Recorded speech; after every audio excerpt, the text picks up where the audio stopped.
নমস্কার বন্ধুরা, আশা করছি আপনারা ভালো আছেন। আমিও খুব ভালো আছি। ভালো আছি ঠিক অতটা বলবো না, পরে বলছি। নতুন একটি ব্লগে আপনাদের স্বাগত জানাচ্ছি। এখন রাত 10টা বাজে, এখন থেকেই আমি ব্লগটা শুরু করলাম। আজ 3 দিন বাবদ বৃষ্টি হচ্ছে। বৃষ্টি মানে সে তো বৃষ্টি না, জানি হয়তো সব জায়গাতেই বৃষ্টিটা হচ্ছে, আমাদের এখানে বলে শুধু তা না, সব জায়গাতেই হচ্ছে। কিন্তু একটা প্রবলেম হলো, মানে আমার দিক দিয়ে প্রবলেম হয়ে দাঁড়িয়েছে, কাল হচ্ছে রান্না পূজা। হ্যাঁ, রান্না পূজাটা বাঙালিদের বেশিরভাগ ঘরেই হয়, আবার কোনো কোনো ঘরে হয় না। কিন্তু আমার শ্বশুর বাড়িতে নেই, আমার বাপের বাড়িতে আছে। আর আমি তো, আপনারা আমার আগের ব্লগে হয়তো দেখেছেন যে আমি বলেছি যে আমি আমার নদীর এই পারে শ্বশুর বাড়ি, ওই পারে বাপের বাড়ি। এখন ভ্যাসাল বন্ধ, আমি যাব কি করে বলুন? সেখান থেকে মা কান্নাকাটি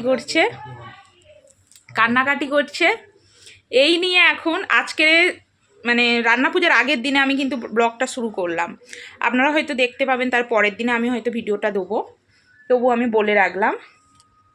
আজকের বাড়ির থেকে যাওয়ার কথা ছিল, আজ হচ্ছে সানডে, আজ যাওয়ার কথা ছিল। যখন বেরোনার কিছুক্ষণ আগে ফোন করলাম, মানে আপনাদের দাদারই একটা বন্ধুকে ফোন করলাম, যে উনি হচ্ছে আমাদের কুগরাহাটি, ওখানেই বাড়ি। ফোন করলাম যে ভ্যাসাল কি চলছে? উনি বলল না, চলছে না তো চলছে না, 3 দিন ভ্যাসাল বন্ধ থাকবে। তাহলে বলুন এবার অবস্থাটা কি? সেই নিয়ে সারা বিকেলটা সমালোচনা হলো, কি হবে না হবে ওই নিয়ে। তারপরে কিছু একটা সিদ্ধান্তে আসা গেছে, ওই জন্য এখন থেকে ভিডিওটা শুরু করলাম। ভিডিওটা এখন করে দেবো, কিন্তু সকাল থেকে আপনারা দেখতে পাবেন, ঠিক আছে? আমি কিভাবে যাই আমার বাপের বাড়ি অবধি, কিভাবে পৌঁছায়, আপনারা ভিডিওটা দেখতে থাকুন, বুঝতে পারবেন। এই যাওয়ার টেনশানে রাত্রিবেলা ঘুমই হয়নি, উঠেও অনেকক্ষণ উঠে পড়লাম, পরে আর স্নান করে রেডিও হয়ে গেছি। এবার মানে শুধু বেরোনোর অপেক্ষা। ছেলেও এদিকে ফ্রেশ হয়ে একা একাই মানে রেডি হয়ে গেছে আর কি, তাড়াহুড়োর মধ্যে ছিলাম তো।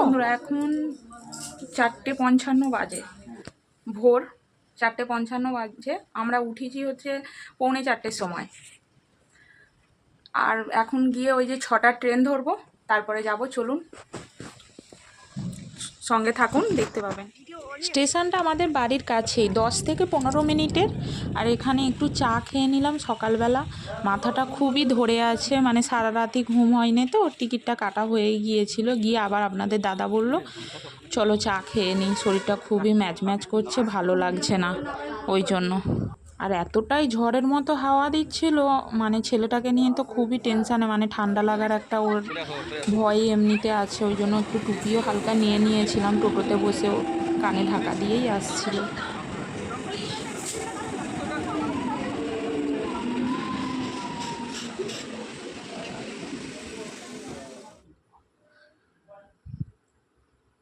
আর উঠে পড়ে সিটটাও পেয়ে গিয়েছিলাম। এই ট্রেনটা তো আমাদের বাড়ির একটা স্টপেজ মানে আগে থেকেই ছাড়ে, ওই জন্য ট্রেনটা পুরো ফাঁকাই পায়, মানে উঠলে আমরা সিট পেয়ে যাই। সিটটা পেয়ে গেছিলাম। এটা পুরো একদম দুর্গাচক টু হাওড়া। আমরা একদমই টানা হাওড়া স্টেশনে গিয়েই নামবো। মানে পুরো ঘুম চোখে, আমি তো বেশ কিছুটা সময় ঘুমিয়ে নিলাম, ছেলেও ওই একই ঘুমিয়ে নিল, আবার উঠে বসে। আর ও তো একভাবে তো বসেই না, আপনারা জানেনই ও কতটা মানে দুষ্টু ছেলে যাকে বলে। ট্রেনে সবাই ওই নিয়ে, আমার সামনে সবাই ওর হাসাহাসি করছিল যে একভাবে স্থির হয়ে বসে না। তারপর বেশ খানিকক্ষণ যাওয়ার পরে একটু খিদে পেয়েছিল, আর ওখানে একটু আপনাদের দাদাকে বললাম একটু ঝালমুড়ি কিনে দিতে, কিন্তু আপনাদের দাদা খেলো না, আমি আর আমার ছেলেই খেয়েছিলাম। এই খেয়ে নিয়েছিলাম। এখন হাওড়া স্টেশনে চলে এসেছি। এখন সময় হবে ওই যে দেখা যাচ্ছে 10টা 10:05 হবে হয়তো, হাওড়া স্টেশনে পৌঁছে গেছি। আর এইখানের এই যে ফ্যানগুলো ঘুরছে না, আমার ছেলে দেখে পুরো অবাক, মানে মা এত বড় বড় ফ্যান। এবার ও এসছে, আমরা 1.5 বছর আগে স্টেশনে গিয়েছিলাম, আমি যখন ব্যাঙ্গালোর গিয়েছিলাম মানে চেক আপের জন্য আমার, তখনই ও তখন অনেকটা ছোটো মতো ছিল, তো এখন আবার অবাক হয়ে যাচ্ছে দেখে।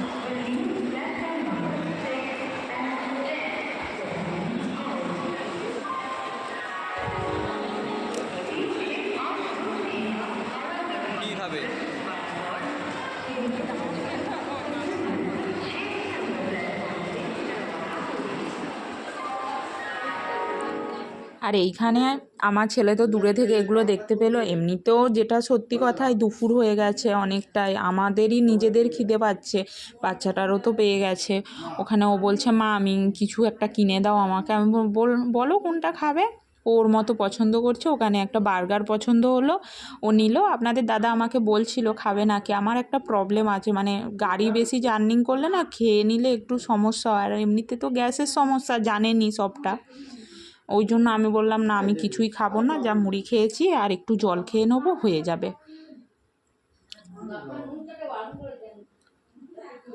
আর এইখান থেকে তো জল, এমনিতে বৃষ্টি হয়েছিল তো গোটা রাস্তাটা ভিজে কাদা যাকে বলে, একদম অবস্থা ইয়ে। আর ওখান থেকে বেরিয়ে আমরা ধর্মতলা থেকে বাসে উঠে পড়লাম। আর বাসে মাঝ রাস্তায় গিয়ে বাসটা এতটাই জ্যাম ছিল, আমাদের বাড়ি পৌঁছানোর কথা ছিল 12টা 12:30 নাগাদ, পৌঁছেছি আমরা 1:30 বেজে গিয়েছে। আর একদম টায়ার হয়ে গেছি পুরো, শরীরটা চোখ মুখ দেখছেন পুরো বসে গেছে। আর মানে ক্যামেরা আর করাই যাচ্ছে না যাকে বলে। যদি ভালো লেগে থাকে like comment share and subscribe. দেখা হবে নেক্সট ভিডিওতে। টাটা।